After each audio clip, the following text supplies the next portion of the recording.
नमस्कार दोस्तों, मैं अंकुर उपाध्याय स्वागत करता हूं आप सभी का आपके अपने YouTube channel share market analysis में।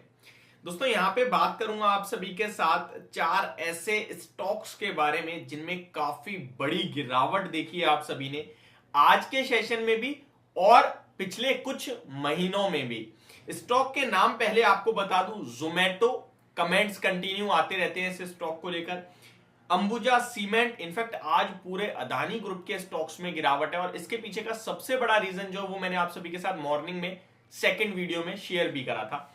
तो अंबुजा सीमेंट जिसपे कमेंट्स हैं तो उसी के बारे में भी बात करेंगे। इंडस टावर, इस स्टॉक में बड़ी गिरावट देखने को मिल रही है आप सभी को और इस गिरावट में क्या करना चाहिए इसके बारे में डिस्कस करूंगा।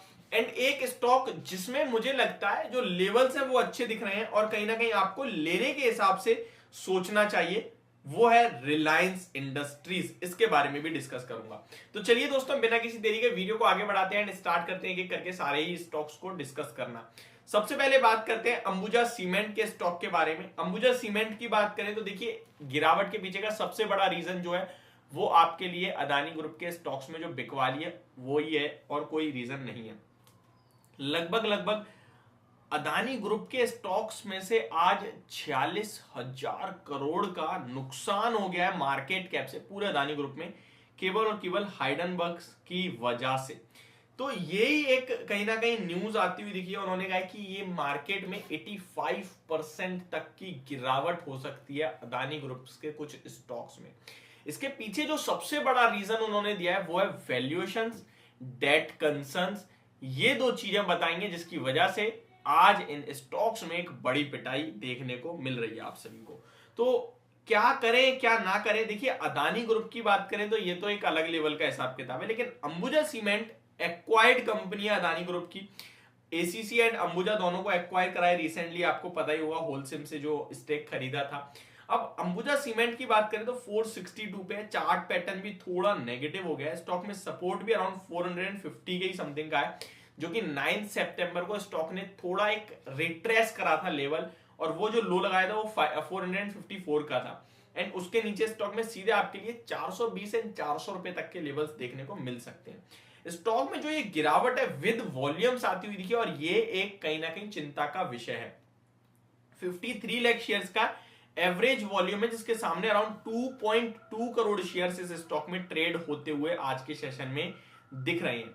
कल की बात करूं तो 21 लाख शेयर्स ट्रेड हुए थे, जिसमें से 24 लाख शेयर्स का एवरेज 24% का डिलीवरी परसेंटेज आई थी। 30 दिन का एवरेज देखो तो 42 लाख शेयर्स है, जिसके सामने आज more than 2 crore shares trade हो गए, यानी ऑलमोस्ट 5 टाइम से ज्यादा वॉल्यूम्स। तो ये वॉल्यूम्स के साथ गिरावट है, ये थोड़ा चिंता का विषय है। स्टॉक 7-7.5% क्रैश है। 450 रुपए बिल्कुल नजदीक है, जो कि एक रिट्रेस लेवल का स्टॉप लॉस लग रहा है मुझे ट्रेडर्स के लिए, जो यहां से है और घूमेगा तो यहीं से घूम जाएगा, अदरवाइज स्टॉक में और बड़ी गिरावट हो सकती है। नेक्स्ट जोमेटो, देखिए एक ये ई कॉमर्स बिजनेस जो भी है इनमें बड़ी पिटाई पड़ी है, चाहे वो पेटीएम हो, जोमेटो हो, नाइका हो, पीबी फिनटेक हो, मतलब यहाँ पे रहम हुआ ही नहीं है, बुरी तरीके से मार पड़ी है। बट जोमेटो अब जिन लेवल्स पे आ गया है और कंपनी के जो स्टेटमेंट्स हैं उनको देखते हुए ऐसा लगता है कि ठीक है यार, कहीं ना कहीं ऑलमोस्ट खोने के लिए ज्यादा कुछ नहीं है, बट अभी पाने के लिए भी कुछ नहीं दिख रहा है। लाइक कंपनी कह रही है हम ब्लिंकिट जो फूड डिलीवरी कारोबार है उस पर हम ब्रेक इवन हो जाएंगे। ब्लिंकिट हमारा 1 से 2 साल के करीब, उन्होंने 24 महीने समथिंग बोला है कि वो भी कहीं ना कहीं अभी जो लॉस है वो खत्म हो जाएगा। तो ये सारी चीजें मतलब फ्यूचर को देखें तो ठीक लगती हैं। स्टॉक की बात करें तो लगभग 48.60 के लेवल्स पे 7% क्रैश है। 16.37 करोड़ शेयर्स ट्रेड हुए हैं। एवरेज वॉल्यूम यहां भी 5 करोड़ शेयर्स का, जिसके सामने ऑलमोस्ट 3 टाइम वॉल्यूम्स ट्रेड हो गए। तो विद वॉल्यूम्स गिरावट है। फ्रेश एंट्री लेने की राय तो नहीं दूंगा, बट जिसके पास है वो बने रह सकते हैं इस स्टॉक में, अगर समय सीमा उनकी बड़ी है तो ये जोमेटो पे मेरी तरफ से आपके लिए राय। अब आते हैं इंडस टावर। तो देखिए इंडस टावर में ना अपने पर्सनल इश्यूज आ गए हैं, जिसकी वजह से स्टॉक आपको करेक्ट होता हुआ दिख रहा है। पर्सनल इश्यूज लाइक, देखिए अभी डेट इन्होंने एक कहीं ना कहीं इनका एक कंसर्न आया प्रोविजन का। नंबर्स आपने देखे ही, बट एक्सेप्शनल आइटम भी था। कंपनी कह रही है, company at its board meeting today means कल raises concern over Vodafone's outstanding dues, यानी कि वोडाफोन के जो आउटस्टैंडिंग है वो प्रॉब्लम बना हुआ है। यहाँ पे doubtful debt makes doubtful debt provisions of rupees 2300 crore against receivables from the Telco. तो टेलीकॉम कंपनी से जो 2300 करोड़ के रिसीवेबल्स हैं वो प्रोविजंस में जा रहे हैं। ये कुछ डाउट हो रहा है, इसी से रिलेटेड कुछ कंपनी कहती हुई दिखी है और इसी की वजह से स्टॉक आपको कंटिन्यू गिरता हुआ दिख रहा है। ऑलरेडी गिर ही रहा था और अभी आज 7-8% और क्रैश हो गया, इनफैक्ट 6% डाउन है। इस स्टॉक में भी अभी कुछ दिख नहीं रहा है फ्रेश एंट्री के लिए, तो यहां मैं अवॉइड की राय ही दूंगा। अब आते हैं अपने रिलायंस पे। तो देखिए रिलायंस के जब नंबर आए थे तो मैंने आपसे कहा था 2380 2400 के लेवल्स पे अगर इनके से गिर के आता है तो वहां आपको एज एन इन्वेस्टर खरीदारी करने के मौके ढूंढने चाहिए और ट्रेडिंग व्यू है तो आपके लिए एग्जिट हो जाएगा। तो एग्जिट जिसने लिया 2440 पे वो बच गया है। अभी यहां पे मुझे लगता है इन्वेस्टर्स को थोड़ा सा ध्यान देना चाहिए खरीदारी की तरफ, एक बार में अमाउंट नहीं लगाना है। फॉर एन एग्जाम्पल आप 1 लाख लगाना चाहते हो तो 20% निवेश करना है, क्योंकि मार्केट का मूड माहौल उतना अच्छा नहीं दिख रहा, इसलिए केवल 20,000 20% निवेश करना है।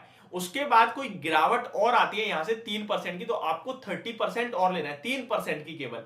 उसके बाद हमें हमारा 50% होल्ड करना है और उसमें जब रिवर्सल के संकेत आएंगे तो 20 ऐड करना है, फिर कुछ ब्रेकआउट के बाद बाकी का बचा हुआ। तो इस तरीके से आप रिलायंस स्टॉक को यहां से स्टैगर्ड वे में खरीदारी करके चल सकते हैं। ये स्टॉक मुझे अच्छा दिख रहा है। लेवल्स टारगेट की बात करें तो ऊपर में 2550, 2600 एंड 2700 रुपीज तक के लेवल्स भी आपको आने वाले समय में देखने को मिलेंगे इस स्टॉक में। तो ये मेरी वीडियो, होप आपको समझ और पसंद दोनों आई होगी। Thank you so much for watching this video. Have a great day guys.